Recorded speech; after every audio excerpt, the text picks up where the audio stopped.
जय गुरुजी life with Guruji channel में आपका एक बार फिर से बहुत बहुत स्वागत है संगत जी। और गुरुजी महाराज के चरणों में, सदाशिव महाराज के चरणों में उनकी बेटी का कोटि कोटि प्रणाम। और सारी संगत को भी जय गुरुजी। संगत जी, आप अगर इस चैनल पे नए हैं तो चैनल को लाइक कीजिए, शेयर कीजिए और सब्सक्राइब कीजिए। और नोटिफिकेशन की बेल को भी प्रेस कीजिए, जिससे कि जल्दी से जल्दी आपके पास अच्छे से अच्छे सत्संग पहुंच सकें। और आप आगे भी शेयर कीजिए संगत जी, जिससे कि ब्लेसिंग्स जो हैं वो डबल हो जाएं। मैं हमेशा ही बोलती हूँ। और संगत जी, सत्संग शुरू करने से पहले, और आज का सत्संग बहुत प्यारा होने वाला है, बहुत अद्भुत होने वाला है, इसलिए सत्संग में अंत तक बने रहिए। ना जाने आज के सत्संग में जो स्पेशल सत्संग है उसमें गुरुजी महाराज ने किसके लिए ब्लेसिंग्स छुपा रखी हैं। तो शुरू से लेकर अंत तक बने रहिए संगत जी। और सत्संग को शुरू करने से पहले हमेशा की तरह हम अपने गुरुजी महाराज का मंत्र जाप करेंगे। ओम नमः शिवाय, शिव जी सदा सहाय। ओम नमः शिवाय, गुरु जी सदा सहाय। जय गुरु जी, शुक्राना गुरु जी। संगत जी, आज का जो सत्संग है वो एक आंटी का है। ओल्ड संगत तो नहीं है, मतलब जब गुरु जी फिजिकल फॉर्म में तो नहीं थे, बाद का ही उनका सत्संग है, लेकिन बहुत प्यारा सत्संग है। संगत जी, वो आंटी एक्चुअल में जाना नहीं चाहती थी गुरुजी महाराज के पास। जो उनके हस्बैंड अंकल हैं, उनके फ्रेंड हैं, वो उनको बोल रहे थे गुरुजी महाराज के दरबार में चलने के लिए, यानी कि बड़े मंदिर में चलने के लिए। लेकिन आंटी जो है वो काफ़ी फेडअप हो चुकी थी, क्योंकि वो बहुत सारे मंदिरों में, बहुत गुरुओं के पास और बहुत ऐसी जगह पे जा चुकी थी, क्योंकि आंटी को 16 साल से बेबी नहीं हुआ था और वो बहुत परेशान हो चुकी थी। उन्होंने बोला कि सिरे से मतलब मना कर दिया कि नहीं, मुझे अब किसी गुरु के पास, किसी के उसके पास नहीं जाना। लेकिन जो उनके हस्बैंड अंकल के फ्रेंड थे वो उनको इंसिस्ट कर रहे थे कि आप एक बार चल के देखो। और उनकी जो वाइफ थी, उन्होंने उनको बताया कि बड़े मंदिर में ऐसे चाय प्रसाद मिलता है और 4 लोगों को लंगर एक साथ शेयर करना पड़ता है। तो आंटी ने बोला नहीं, फिर तो मैं बिल्कुल नहीं जाऊंगी, क्योंकि मैं किसी के साथ भी ऐसे शेयर करके नहीं खा सकती। लेकिन जब उनके अंकल ने भी बहुत इंसिस्ट किया तो आंटी मान गई और उनके साथ यही बोल के गई कि सिर्फ मैं एक बार जा रही हूँ और उसके बाद मैं दोबारा नहीं जाऊंगी। उन्होंने बोला ठीक है। और इस तरह से वो चारों गुरुजी के बड़े मंदिर में गए। संगत जी, आंटी बताती हैं कि जब वो बड़े मंदिर में गई, उनको जल प्रसाद मिला, फिर चाय प्रसाद मिला, जैसा सबको पता है। और शबद गुरबानी चल रही थी, उनको बहुत अच्छा लगा वहाँ पे। मतलब जो वहाँ का एटमॉस्फेयर था, उनका माहौल था, वहाँ का, वो आंटी को बहुत पसंद आया। बहुत उन्हें शांति प्राप्त हुई वहाँ जाके।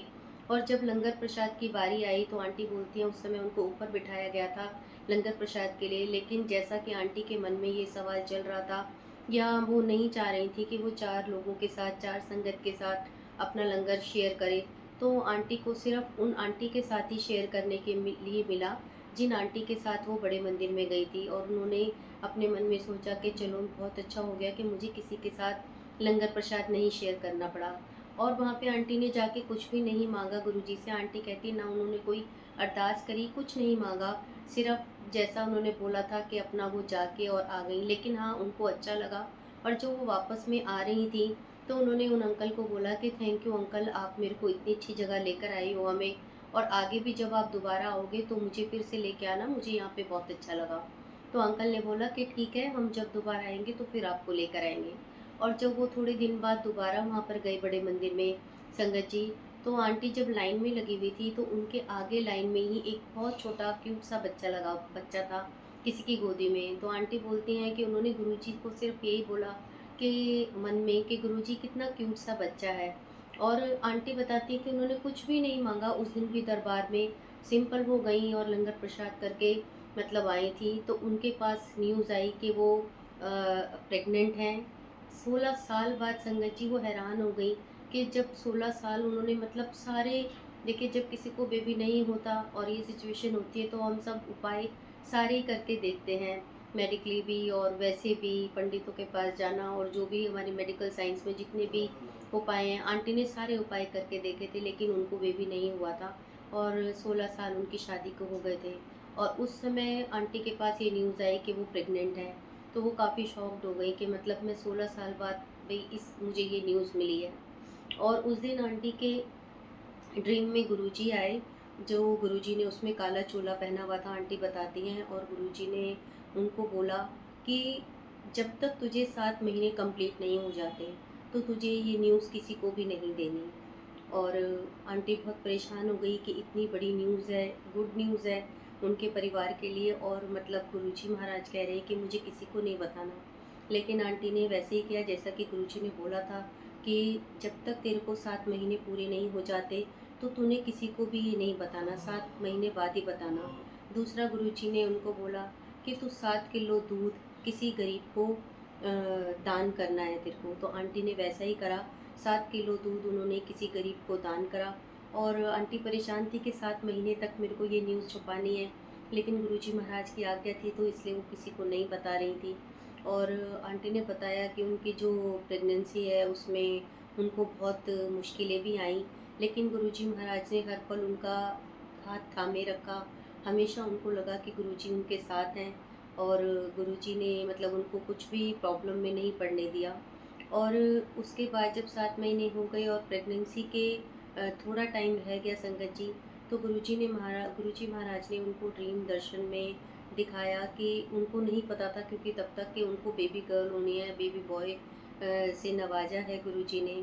तो गुरुजी ने जब वो थोड़ा परेशान हो गई थी कि डॉक्टर्स ने उनको बोला कि उनको काफ़ी प्रॉब्लम्स होंगी डिलीवरी के टाइम पे, और उन्होंने बोला कि 1 महीने तक आपको आपका बेबी भी नहीं मिलेगा, वो नर्सरी में रहेगा। तो आंटी थोड़ा परेशान हो गई कि गुरुजी ये कैसे मतलब होगा, 1 महीने मेरा बच्चा जो होगा वो मुझसे दूर रहेगा।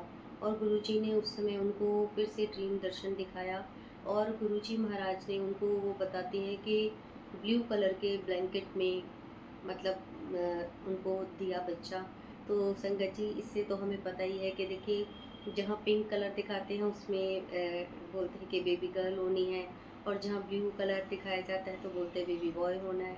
तो आंटी को इस तरह से गुरुजी ने बता दिया था कि उनको बेबी बॉय से दे के गुरुजी ने कल्याण किया है, और गुरुजी ने उनको बोला कि तू बिल्कुल भी परेशान मत हो, मैं तेरे साथ हूँ।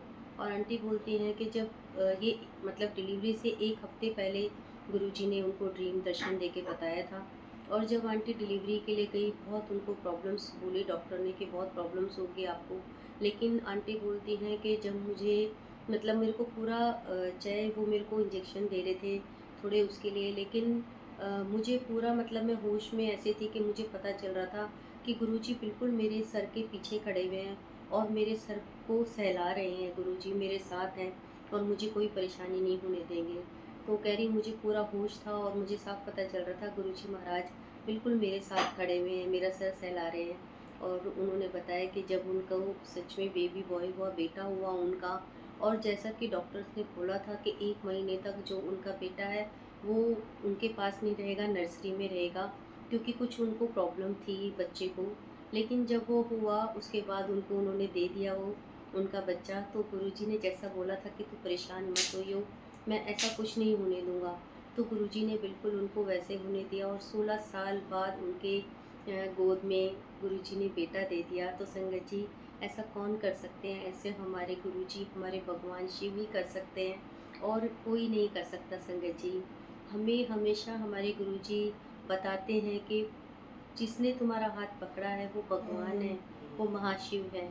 तो हमें और क्या प्रूफ़ चाहिए संगत जी। और आंटी बताती हैं कि जो उनका बेटा है, वो बहुत ब्लेस्ड है, और वो भी गुरुजी को बहुत मानता है। अभी 8-10 साल का ही है, लेकिन बताती हैं कि गुरुजी की बहुत पूजा करता है, स्कूल भी जाता है तो गुरुजी को हाथ जोड़ के जाता है, और स्कूल में भी अगर कोई उसको बुली करता है या कुछ बोलता है, तो वो उसकी भी शिकायत आके गुरुजी से करता है कि देखो गुरुजी, स्कूल में मेरे को उसने ऐसा बोला, अब आप उसको समझा लेना, वो मुझे परेशान ना करे।